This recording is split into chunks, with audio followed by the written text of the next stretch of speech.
మీ దేశంలో చాలా మంచి వంట ఏది?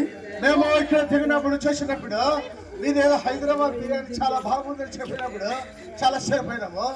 మా దేశంలో చాలా మంచి వంటకాలు మీకు తెలిసిన మీకు తెలియదు. బాగా వినండి, బాగా చెప్తాను. మా దేశంలో చాలా ఫేమస్ వంటకము పాగపప్పు తయారు చేసి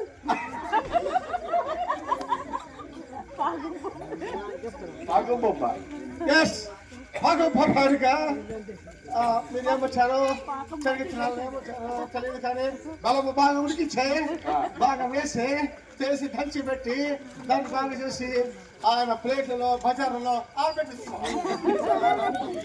ఆరబెట్టిన దాన్ని చాక్లెట్లుగా కోసి అన్ని దేశంలోకి పంపించడమా మీకు తెలుసు? మీరు ఎందుకు ఇంత నల్లగా అయిపోయినారు? చాలా మంచి ప్రశ్న అడిగితే మేము ఒకప్పుడు చాలా కలగా వచ్చినాయి. అయితే మా దేశంలో ఒకసారి చాలా కరువు వచ్చింది, భోజనంలోకి చాలా కష్టమైపోయింది. అందుకే ఇండియాకి పంపుతుంది. ఇండియా దేశంలో ఏమైనా మాకు ఆహారం దొరుకుతుంది. ఈ ఇండియా వాళ్ళు చేసే తప్పు తెలిసిన రాగి ముద్దలో పితికి పప్పు పంపించదు. ఆ రాగి ముద్దలో పితికి పప్పు తిని మేము నల్లగైపోయినాము.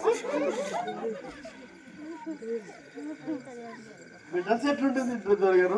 మా డ్రెస్ దొరసారావు గారు మేము డ్రెస్సులు వేసుకోము, లోపల ఖాళీగా ఉంటాము, పని మాత్రం ఏదో పలసాటు తీసుకొని పోతున్నాము. అన్ని కనబడి అవును, మేము అన్ని కనపడి బయట కనపడతాము, లోపల కనపడతాము, అన్ని ఫ్రీగా వేసుకొని ఫ్రీగా పోతుంటాము. అది మా డ్రెస్. మీకు తెలియదా?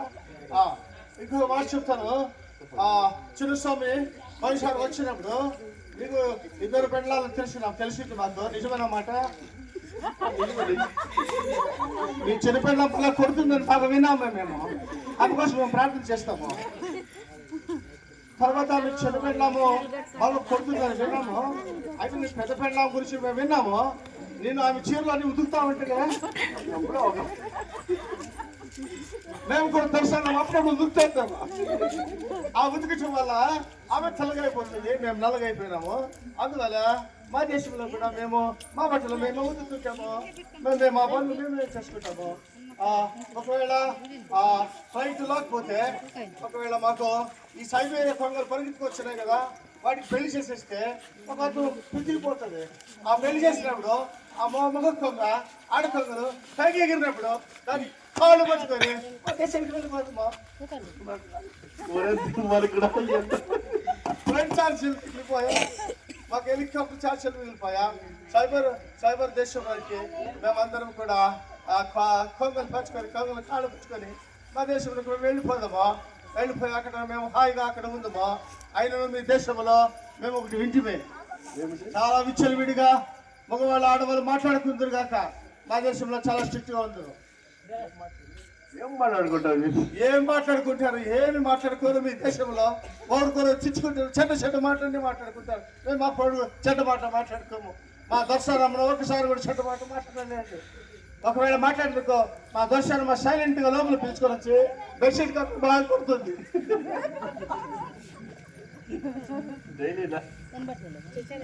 మా దర్శనమ్మ చాలా కోపం వస్తే బెడ్షీట్ కప్పేసి బాగా కొచ్చిన ఆ కొట్టుకు దెబ్బలు బాగా చాలా బాగా సుఖముగా ఉంటుంది. ఈ విధంగా సైబీరియా దేశం నుంచి వచ్చిన దొరగారు ఇక చాలా మాకు డైలాగులు ఉన్నాయి. ఆ డైలాగ్ వచ్చే సంవత్సరం మీకు చిన్న స్కిట్ చూపిస్తాము. ఇంకొక మాట ఇంకొక సైబీరియా దేశం నుంచి మీరు ఎప్పుడు పోతారు దొరగారు? మేము ఇక్కడ మడక్షర సబ్ రిజిస్టర్ ఆఫీస్లోకి వెళ్ళి ఈ పండుగ అయిపోయిన వెంటనే ఈ హరసముద్రం గ్రామంలో క్రిస్మస్ ప్రోగ్రామ్ జరుగుతున్నదని విని మేము చాలా సంతోషించింది. ఇది చూసిన వెంటనే వెళ్ళి సబ్ రిజిస్టర్ ఆఫీస్కి వెళ్ళి ఆ 2 కొంగలు పిలిపించి ఆడ కొంగను ముగ్గు కొంగను పిలిపించి వారికి ఇది పెళ్లి చేసి వారికి కాలు పుచ్చుకొని మా దేశంలో వెళ్ళిపోయారు. ఈ విధంగా జాన్ గూటన్బర్గ్ దొరగారు, చంద్రస్వామి కూడా ఈ విధంగా చాలా మంచి డైలాగులు